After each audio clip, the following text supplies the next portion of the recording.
Halim Perdana Kusuma. Ini adalah bagaimana persiapan dengan kedatangan dari Yus Pane yang merupakan salah satu dari 4 tersangka atas kasus pembunuhan dan juga perampokan yang terjadi di Pulau Mas pada hari Senin dan juga Selasa lalu.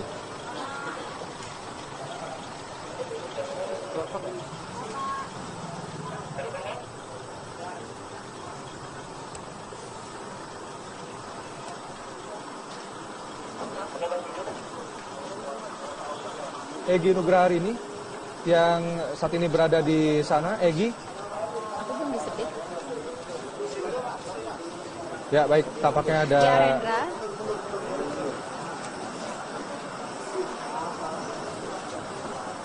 Ini adalah bagaimana kita lihat bersama Kapolda Metro Jaya sudah berada di Bandara Halim Perdana Kusuma. Dan diperkirakan beberapa saat lagi tersangka Yus Pane akan segera tiba dari Medan, Sumatera Utara setelah pada pukul 8 pagi tadi dilakukan penangkapan oleh pihak kepolisian yang dipimpin langsung oleh Kasat Reskrim dari Polres Jakarta Timur.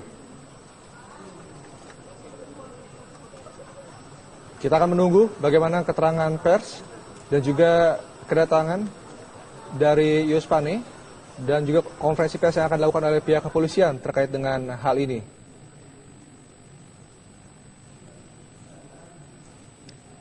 Dalam informasi yang disampaikan oleh Kapolda Metro Jaya saat dalam sambungan telepon tadi menyatakan bahwa pihak kepolisian telah melakukan pengintaian selama sehari penuh mengikuti perjalanan Yus Pane dari Jakarta ke Medan, Sumatera Utara sebelum akhirnya ditangkap di salah satu pool bus antar kota di Medan, Sumatera Utara.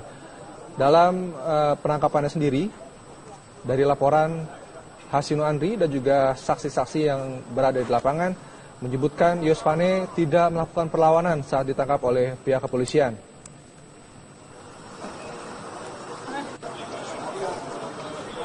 Kami akan kembali menyapa Egy Nugrahari ini yang berada di sana. Egy, ya, nanti Kapolda akan melakukan. Ya, saat kita akan mendengarkan sedikit pernyataan dari Pak Kapolda Irjen Pol M. Iriawan terkait dengan kedatangan dari tersangka Yus Pane. 10 menit lagi sampai. Ya, tadi Irjen Pol Iriawan, M. Iriawan sudah mengatakan sekitar 10 menit lagi tersangka pembunuhan sekaligus perampokan sadis di salah satu rumah mewah yang berlokasi di Pulau Mas, Jakarta Timur atas nama Ridwan Sitorus alias Marihot Sitorus alias yang lebih dikenal dengan Yus Pane akan tiba di Bandara Halim Perdana Kusuma sekitar 10 menit lagi. Dan kami masih belum bisa memastikan apakah 10 menit lagi tiba di Bandara Halim Perdana Kusuma ini. Setibanya di Halim akan langsung digelar konferensi pers oleh Kapolda di bandara atau tidak, kami juga masih belum mengetahuinya. Namun nampaknya sepertinya kemungkinan besar akan ada konferensi pers langsung dari Kapolda kepada pihak media karena tampaknya persiapan seperti pengecekan sound system sudah mulai dilakukan untuk persiapan konferensi pers nanti. Dan sekali lagi pemirsa diinformasikan bahwa salah satu tersangka atau tersangka terakhir dari perampokan dan juga pembunuhan sadis di sebuah rumah mewah di kawasan Pulau Mas, Jakarta Timur sudah ditangkap atas nama Yus Pane di Medan, Sumatera Utara dan rencananya akan diterbangkan atau sudah diterbangkan dan sedang menuju ke Jakarta dan akan tiba di Bandara Halim Perdana Kusuma sekitar 10 menit lagi. Informasi yang beredar, Yus ditangkap sekitar pukul 8 pagi tadi tanggal 1 Januari 2017 di pool bus antar lintas Sumatera di Jalan Sisingamangaraja, Medan, Sumatera Utara. Kami pihak media masih terus menunggu di VIP Lounge kedatangan Bandara Halim Perdana Kusuma. Jika sebelumnya kami mengabarkan dan menginformasikan kepada Anda bahwa pihak media banyak yang menunggu, termasuk TV One yang menunggu di sektor kedatangan jalur reguler di Bandara Halim Perdana Kusuma. Namun ternyata kemungkinan besar Yus Pane akan melewati VIP Lounge Bandara Halim Perdana Kusuma. Jadi kami semua pihak media bergerak ke VIP Lounge untuk segera mendapatkan informasi terkini terkait kedatangan dari Yus Pane, dan nantinya Yus Pane akan segera dibawa ke Polres Jakarta Timur untuk segera diproses lebih lanjut.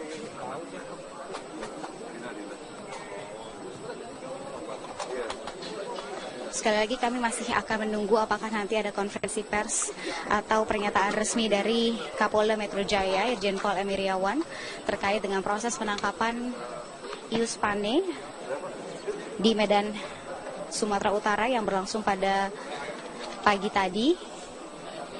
Kami akan mengetahui bagaimana prosesnya, apakah ada perlawanan atau tidak, dan nanti prosesnya akan seperti apa. Kami akan terus mengupdate informasi terkini untuk Anda pemirsa.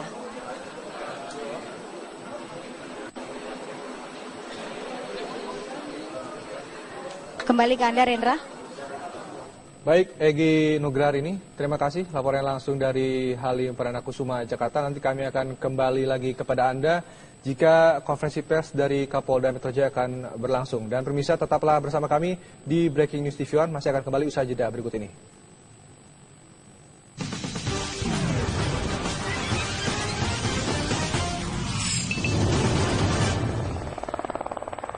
Kita akan mengajak Anda kembali bergabung dengan Hasinu Andri di Medan, Sumatera Utara untuk mengupdate informasi terbaru dari sana. Hasinu, silakan. Rendra, memang diketahui Yus Pane menuju ke Medan ini menumpang bus ALS dari Bogor menuju kota Medan, Sumatera Utara. Itu pada hari Kamis pukul 2 siang waktu Indonesia bagian Barat. Dan diketahui memang saat menumpang bus, saat tiba di Medan, di tengah perjalanan Yus Pane meminta untuk diturunkan, meminta kepada pengemudi untuk diturunkan di tengah jalan untuk selanjutnya melanjutkan perjalanan ke arah Belawan. Namun pihak pengemudi ALS menolak permintaan Yus Pane dan terus melanjutkan mengendara terus menuju pulbus yang berada di Jalan Sinsingga Mangaraja. Lalu untuk mengetahui seperti apa gerak-gerik dari tersangka saat menumpang bus, saat ini sudah bersama saya yaitu dengan Bapak Marwan selaku driver dari bus ALS. Selamat siang Pak Marwan. Selamat siang. Pak Marwan, bisa diceritakan seperti apa karakter atau gerak-gerik tersangka saat di dalam bus? Gerak-gerik dia biasa-biasa aja, macam nggak ada masalah. Nggak ada masalah. Polisi kan sempat menyebarkan foto tersangka di televisi dan di media-media. Apakah Bapak sempat mengenali wajah tersangka? Oh, kita kan jarang nonton TV, kita namanya dalam perjalanan. Ya, nggak kenal lah wajahnya gitu kan, nggak pasti gitu wajah orang yang DPO itu. Sepanjang perjalanan dari Bogor menuju Jakarta selama kurang lebih 3 hari, apakah tersangka ini melakukan interaksi terhadap penumpang lain? Dia biasa-biasa aja, macam penumpang biasa. Kayaknya suka berteman di bis gitu kan.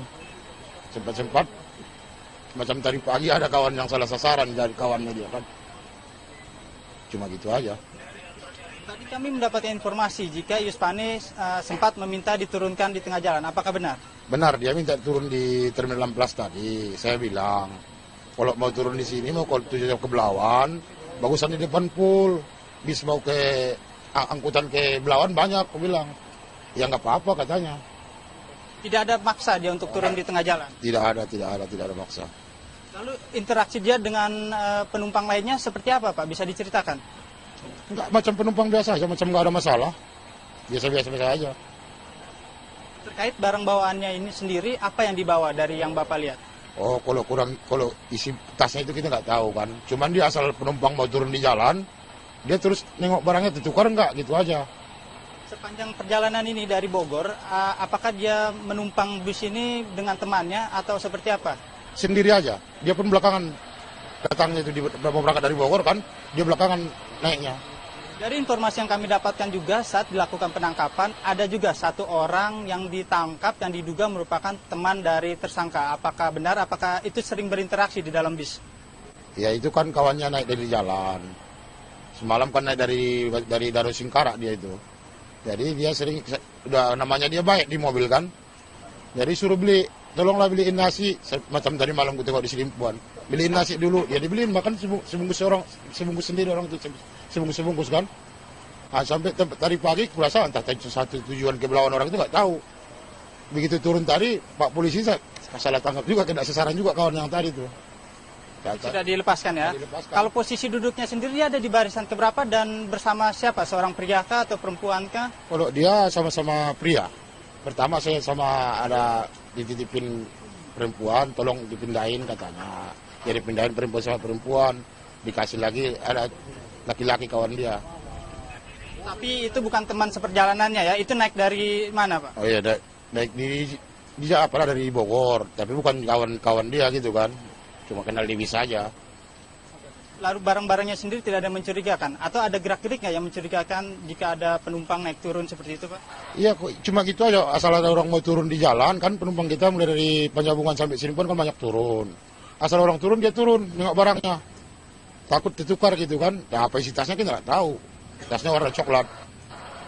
Lalu dari pengamatan Bapak sendiri, apakah ada pihak kepolisian yang memang menurut Bapak mengikuti tersangka dari Bogor hingga ke Medan ini? Sama sekali enggak. Kalau yang tahu ya, nggak ada. Cuma sampai Medan ini, aku pun heran tadi pagi. Begitu turun kok ditangkap penumpang, aku kejar ke depan. Oke, terima kasih atas informasinya Pak Marwan. Ya, Rendra, memang diketahui tersangka beraktivitas cukup normal selama sepanjang perjalanan sehingga tidak menimbulkan kecurigaan dari pihak pengemudi maupun kondektur dan juga pihak penumpang lain. Dan namun hingga sampainya setiba di pukul ini, penangkapan yang dilakukan pada pukul 8 pagi ini memang sempat mengejutkan dari pihak kemudi, kondektur dan juga pihak penumpang lainnya. Tidak menyangka jika Yuspane atau penumpang bus yang berasal dari Bogor itu merupakan salah satu tersangka dari kasus perampokan yang disertai pembunuhan terhadap 6 orang di Pulau Mas, Jakarta Timur beberapa waktu yang lalu. Rendra. Baik, terima kasih Hasinu Andri, laporan langsung dari Medan, Sumatera Utara. Dan pemirsa, kami juga masih menunggu berlangsungnya konferensi pers di Bandara Halim Perdana Kusuma, juga kedatangan dari Yuspane. Tetaplah bersama kami di Breaking News TV One.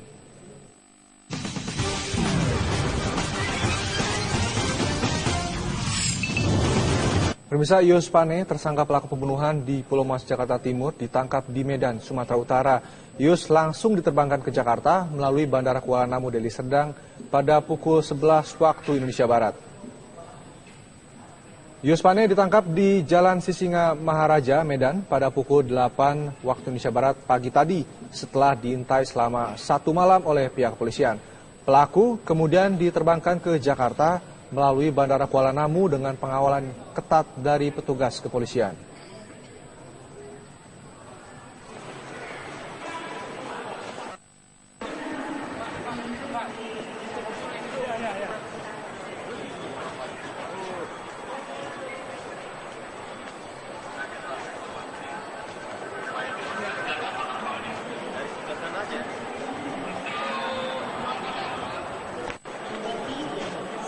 Bang, kalau ketangkepnya di kawasan mana, Bang?